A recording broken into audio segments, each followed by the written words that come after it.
It is a fact. Norway has made it to the top of the world economy. The Scandinavian country is at the top of the world list of most economic and welfare indicators. And it is here in this video where we will tell you in great detail all about this great country. If you like this type of content and do not want to miss more videos like these, subscribe to the channel, activate the little bell to receive notifications, and remember to give us a like that for the moment are free. Now let's start with the video. Norway is one of the countries in the world with the highest GDP per capita, with the highest income per capita, and its debt is stable, hovering around 40% of GDP compared to other countries. It is one of the countries with the highest Human Development Index. This means that it has a very good quality of life, a country where inequality between rich and poor is very low. On top of that, it has become a country where doing business is easier than some other countries, reaching a very low unemployment rate. I'm sure you are wondering, how has Norway reached this situation? What has its government done to be able to provide so much welfare to its population? Maybe some of you thought that all this happened because they exploited their employees, lowered taxes, making their employees get paid very little for so many hours of work, among other things. But let us tell you that this is far from reality. Working conditions in Norway are very good, and practically no one gives up their strictly working hours. In fact, the number of Norwegians working more than 50 hours per week is only 3%. Now that we've made that clear, let's move on. How Norway has become the dream economic model. A few years ago, in the 1960s or so, the Norwegian economy was quite modest. Its citizens used to live on fishing and a little more. However, it was still far from the great powers of Europe, such as the United Kingdom, France, or Germany.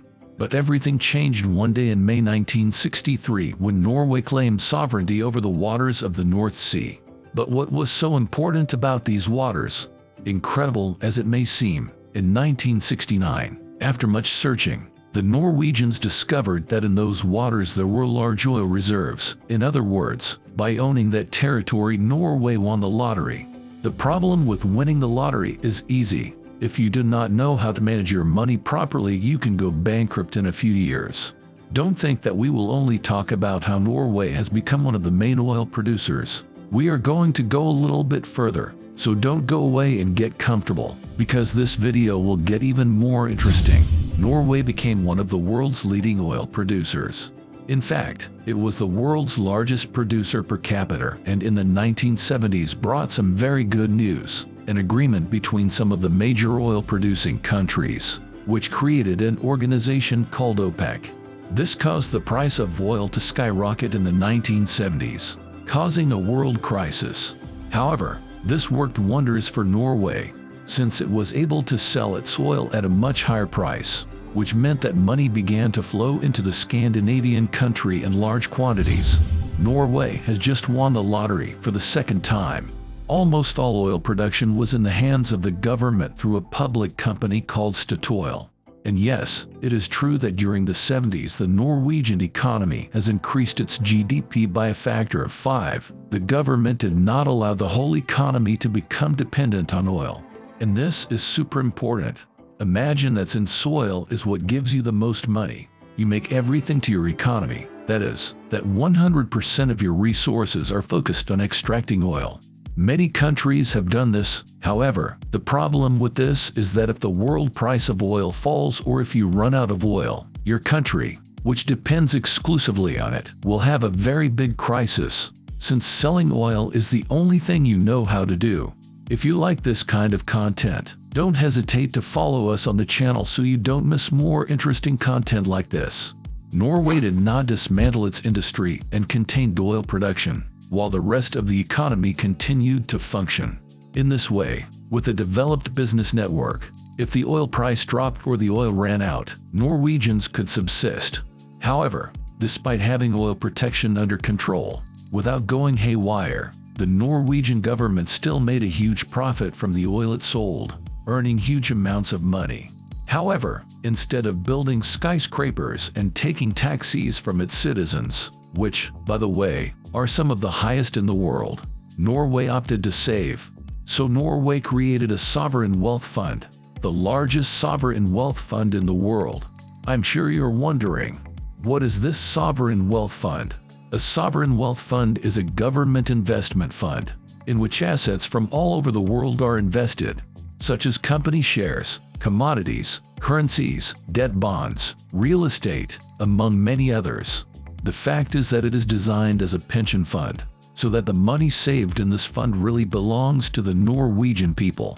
Tell us what you think about this topic in the comments and give us a like so we can continue to grow the channel. For the Norwegian government, the country's natural wealth belongs to the Norwegian people, which is why they do not privatize the oil industry. The idea of the sovereign wealth fund seems incredible since the sovereign wealth fund is worth approximately 2 trillion euros, a figure similar to the GDP of Spain. If we divide the value of this fund by the number of Norwegian inhabitants, each Norwegian is worth more than 200,000 euros. That does not mean that every Norwegian can ask for the money that corresponds to him and buy a house. It is highly regulated what that money can be spent on.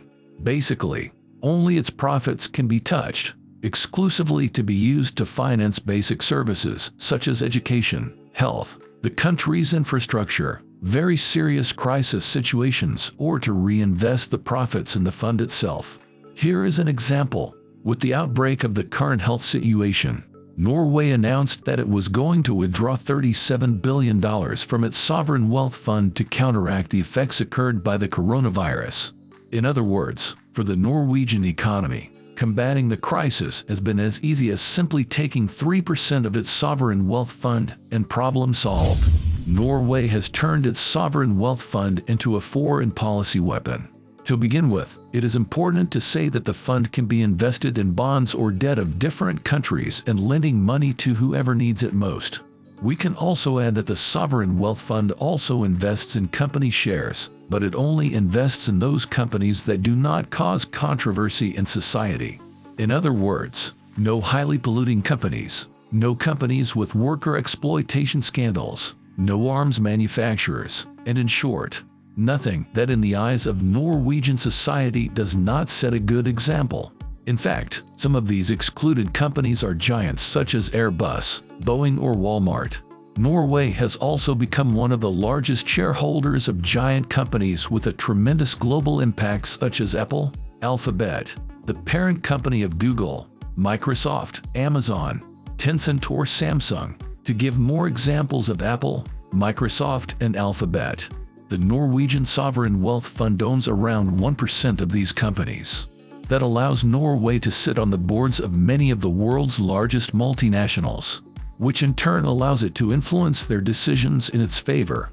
On top of all this, the Norwegian government remains the majority shareholder in its state-owned oil company, now called Equinor, with 67% of the shares. The remaining 33% of these shares are publicly traded, making it possible for any of us to buy them. And this is how Norway has gone from being a country of fishermen who have not aspired to much to being one of the most prosperous nations in the world. Many will say that they got lucky and struck oil. Others will simply say that Norwegian management has been brilliant. So much for the video. If you like it, leave us a comment and give us a like. Don't forget to subscribe to the channel and activate the little bell to receive notifications when we upload new content. This is EcoNews and see you in the next video.